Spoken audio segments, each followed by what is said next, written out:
Shalom, salam sejahtera bagi kita semua. Saudaraku yang kasih Tuhan, senang kita bisa berjumpa kembali. Hari ini kita akan bersama-sama merenungkan firman Tuhan yang terambil dari surat Kolose pasal 1 ayat 13 sampai dengan ayat yang ke-23.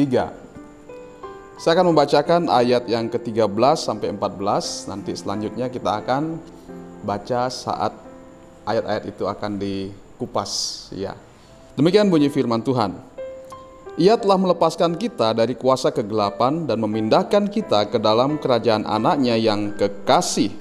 Di dalam dialah kita memiliki penebusan kita, yaitu pengampunan dosa. Saya ulangi ayat yang ke-13. Ia telah melepaskan kita dari kuasa kegelapan dan memindahkan kita ke dalam kerajaan anaknya yang kekasih. Ya, dalam pembacaan tadi ada satu kalimat yang menarik bagi kita, yaitu bahwa Allah telah memindahkan kita ke dalam kerajaan anaknya yang kekasih. Saudaraku yang kasih Tuhan Yesus, tema kita hari ini adalah Yesus Kristus Raja segala Raja. Dalam ayat tadi kita melihat bahwa Allah membawa kita orang yang percaya masuk ke dalam kerajaan Tuhan Yesus Kristus. Ya. Berarti di sana kita melihat bahwa Yesus adalah Raja. Tuhan Yesus adalah Raja. Nah, saudara Tuhan Yesus pada masa sekarang ini melihat situasi kondisi, khususnya perpolitikan di dunia ini, seringkali membuat banyak orang menjadi khawatir, banyak orang menjadi was-was. Kalau si A jadi pemimpin, jadi presiden, jangan-jangan begini. Apalagi kemarin habis pemilihan presiden Amerika, ya. Banyak yang khawatir, kalau si A jadi presiden nanti akan begini, kalau si B yang jadi presiden nanti akan begitu. Ini menimbulkan kekhawatiran yang luar biasa. Ini menimbulkan kecemasan banyak orang. Wah, nanti bagaimana?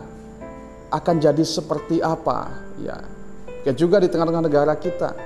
Wah, kalau si A, si B atau si B jadi pemimpin, jadi presiden, bagaimana?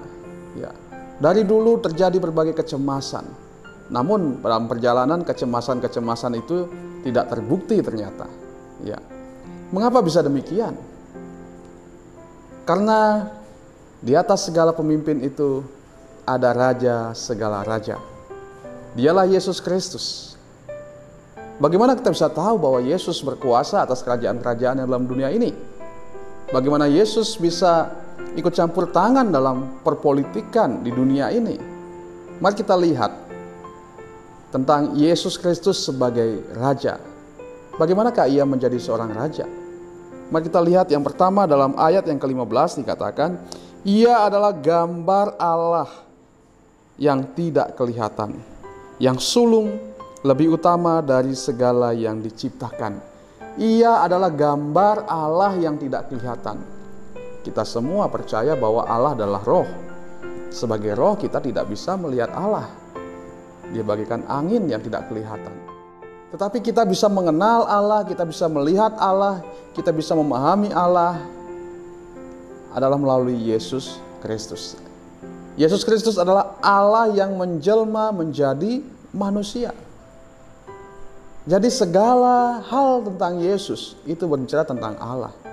Bagaimana kehidupan Yesus di muka bumi ini? Kita bisa melihat Allah dari dalamnya. Jadi Yesuslah gambar Allah. Sebagaimana Yesus Kristus, demikianlah Allah. Karena dia adalah Allah yang menjelma menjadi manusia. Dialah gambar sejati Allah. Sebenarnya manusia juga adalah gambaran Allah. Gambar Allah, rupa Allah. Tetapi sayang sekali manusia telah jatuh dalam dosa. Sehingga gambar itu menjadi tidak sempurna. Sehingga seringkali kita tidak melihat Allah dalam hidup kita ataupun juga umat manusia yang lain. Tetapi agar kita bisa mengenal Allah secara sepenuhnya, kita bisa melihat dalam Yesus Kristus. Dan hal ini jugalah yang membuat dia menjadi Raja segala Raja, karena dia adalah Allah. Dialah gambar Allah yang sempurna, yang sejati. Karena itu dialah Raja di atas segala Raja. Karena dia adalah Allah. Yang kedua, saudara yang kasih Tuhan Yesus, dalam ayat berikutnya dikatakan demikian.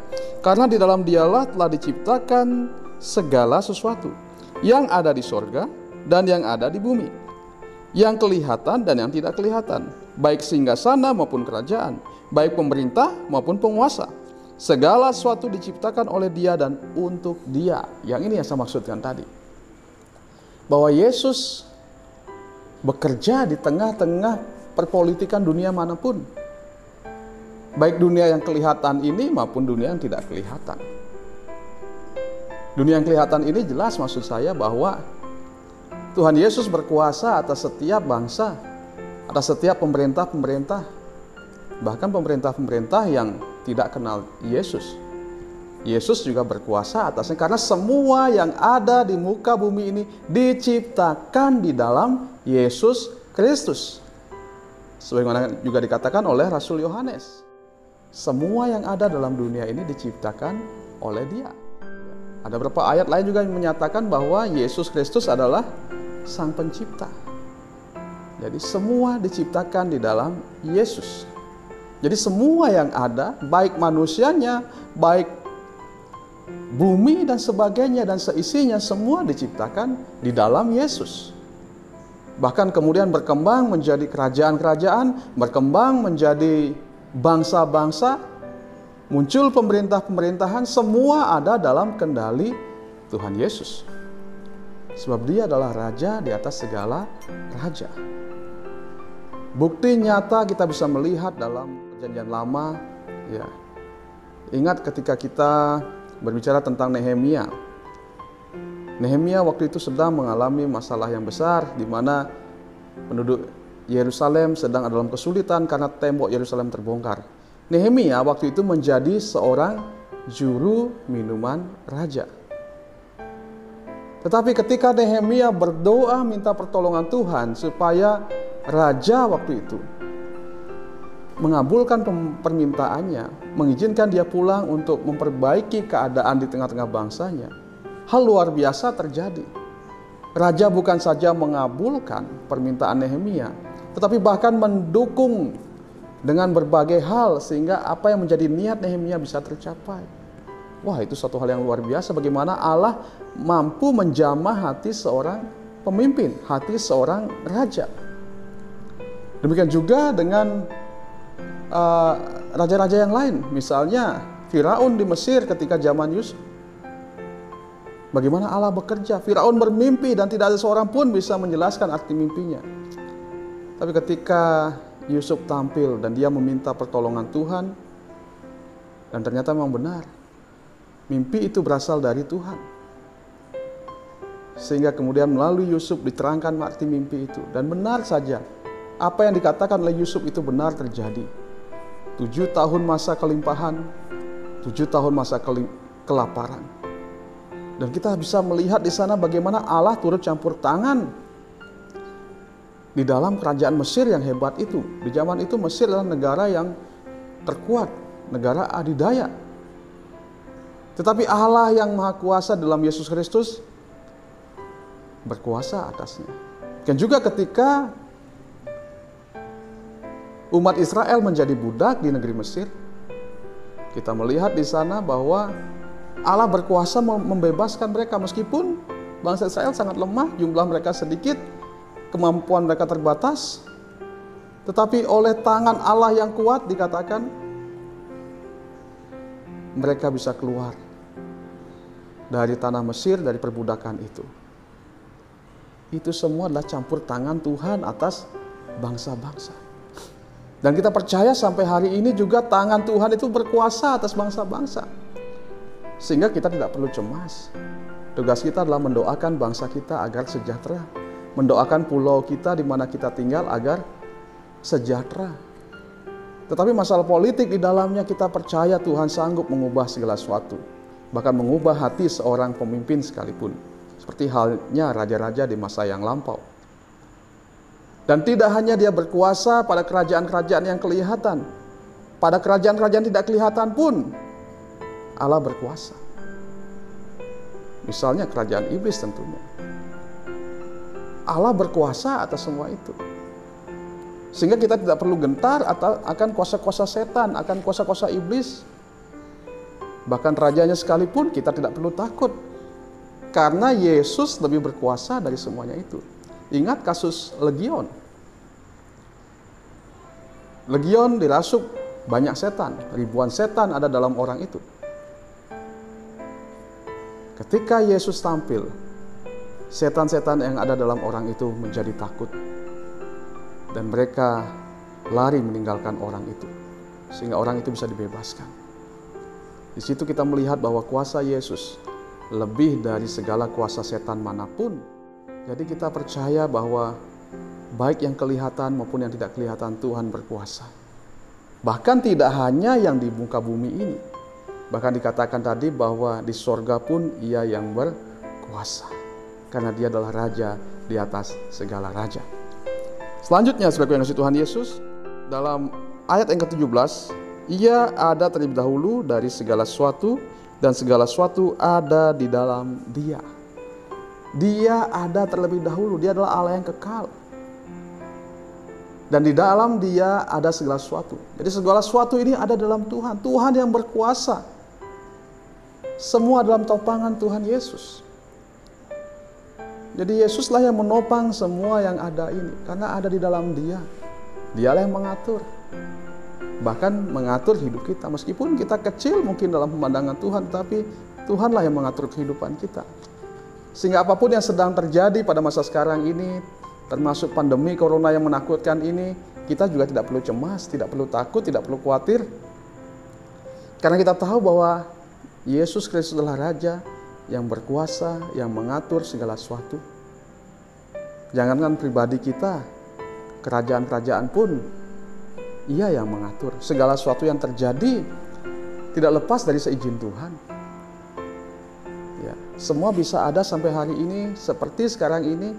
Walaupun prediksi menyatakan ini itu akan ada kiamat dan sebagainya, tapi tidak terbukti sampai hari ini. Mengapa bisa? Karena semua ciptaan ini ada dalam kuasa Tuhan, ada dalam topangan Tuhan. Sehingga kita tidak perlu takut, tidak perlu cemas akan hal itu. Tugas kita adalah bagaimana kita mengarahkan diri kita, mengarahkan hidup kita, hati kita kepada Tuhan. Saudara yang Tuhan Yesus, Dia adalah Raja dari segala raja. Dia ada lebih dahulu dari segala sesuatu. Dan segala sesuatu diciptakan di dalam Dia. Karena itu Dialah yang berkuasa. Dialah Raja di atas segalanya. Selanjutnya, kita melihat dalam ayat yang ke-18. Ialah kepala tubuh, yaitu jemaat. Ialah yang sulung, yang pertama bangkit dari antara orang mati, sehingga Ia yang lebih utama dalam segala sesuatu. Ia adalah kepala tubuh. Ia adalah yang sulung. Dan Dialah yang pertama bangkit dari antara kematian. Ya, saudara dikasih Tuhan, kita melihat di sini sungguh luar biasa. Yesus adalah kepala dari segala sesuatu, bahkan kepala gereja. Dan Dialah yang sulung, Dialah yang pertama bangkit dari antara orang mati. Sehingga kita yang percaya kepada Tuhan, kita punya keyakinan akan kebangkitan orang mati. Di dalam Yesus kita percaya akan hal itu, karena Yesus sudah bangkit dari antara kematian. Dan setiap orang yang percaya kepadanya akan dibangkitkan pada harinya nanti. Karena itu kita tidak perlu takut. Apapun yang terjadi saat ini, bahkan terhadap kematian sekalipun, kita tidak perlu cemas. Karena kita percaya, sebagaimana Yesus sudah bangkit, setiap orang yang percaya pada Tuhan Yesus akan mengalami kebangkitan daripada kematian. Kita tidak akan selama-lamanya mati, tapi kita akan bangkit kembali sebagaimana Yesus telah bangkit. Dan kita akan bersama-sama diam dalam kemuliaannya, diam dalam kerajaannya yang kekal. Sungguh luar biasa, saudara Tuhan Yesus. Dalam ayat yang 19 dikatakan demikian. Karena seluruh kepenuhan Allah berkenan diam di dalam Dia, dan oleh Dialah Ia memperdamaikan segala sesuatu dengan dirinya, baik yang ada di bumi maupun yang ada di sorga. Sesudah Ia mengadakan pendamaian oleh darah salib Kristus. Juga kamu yang dahulu hidup jauh dari Allah dan yang memusuhinya dalam hati dan pikiran seperti yang nyata dari perbuatanmu yang jahat, sekarang diperdamaikannya untuk menempatkan kamu kudus dan tak bercela dan tak bercacat di hadapannya. Ya, jadi selanjutnya di sini yang terakhir kita bisa melihat bahwa di dalam Yesus kita diperdamaikan dengan Allah. Ini yang sungguh luar biasa. Dia bukan saja raja yang berkuasa, tetapi dia sendiri adalah raja yang mendamaikan umatnya. Harusnya kita binasa karena dosa, tetapi karena kasihnya yang luar biasa, kasih yang besar bagi kita, ia rela datang ke dunia ini untuk mendamaikan kita dengan dirinya. Sehingga kalau kita sudah berdamai dengan Allah, kita berdamai dengan Yesus, maka tidak ada lagi hukuman. Hai maut, di manakah sengatmu? Sengat maut ialah dosa, tetapi dosa sudah tidak ada kuasanya karena Yesus sudah mati di kayu salib untuk menebus segala dosa-dosa kita. Ialah pendamaian itu. Sehingga kalau kita sudah didamaikan dengan Allah, tidak ada lagi perlu kita cemaskan, tidak ada lagi yang perlu kita takutkan. Sebesar apapun dosa kita dulu, ketika kita percaya pada Yesus, bertobat, hidup dalam kebenaran Yesus, maka kita adalah orang-orang yang telah didamaikan. Kalau kita sudah didamaikan, maka kita adalah warga kerajaan Allah. Seperti yang kita baca di awal tadi, Ia menempatkan kita di dalam kerajaan anaknya yang kekasih. Jadi saudara dan saya yang percaya pada Tuhan Yesus, kita adalah warga kerajaan sorga. Nama kita terdaftar di sana. Sebagaimana kita terdaftar di tengah-tengah bangsa ini sebagai warga negara Indonesia, kita juga terdaftar di dalam kerajaan sorga. Karena itu jangan cemas, suatu saat kita akan tinggalkan negara ini melalui kematian tentunya. Tetapi kita akan masuk dalam kerajaan yang kekal yang Tuhan sudah sediakan bagi kita di dalam kerajaan anaknya yang kekasih. Saat ini pun kita adalah warga kerajaan Allah. Karena itu kita tidak perlu cemas, tidak perlu takut. Sebagai warga kerajaan Allah, Allah bertanggung jawab atas hidup kita. Sebagaimana Bapak Jokowi sebagai presiden kita bertanggung jawab atas seluruh kehidupan warga negara termasuk kita. Bagaimana ia berusaha menggerakkan seluruh komponen bangsa ini untuk menyelamatkan bangsa ini dari pandemi corona. Bagaimana Jokowi, Bapak Presiden kita dan jajarannya berusaha keras untuk menyelamatkan situasi bangsa ini. Kita percaya bahwa Allah kita dalam Yesus Kristus, Raja dan segala Raja, akan berusaha untuk tetap memelihara kita. Ia akan tetap menjaga kita, melindungi kita, umat kerajaannya. Karena itu tidak usah khawatir, tidak usah takut. Sekalipun kita ada di tengah-tengah bangsa, di tengah-tengah negara ini, tapi kita tahu bahwa Yesus adalah Raja dan segala Raja.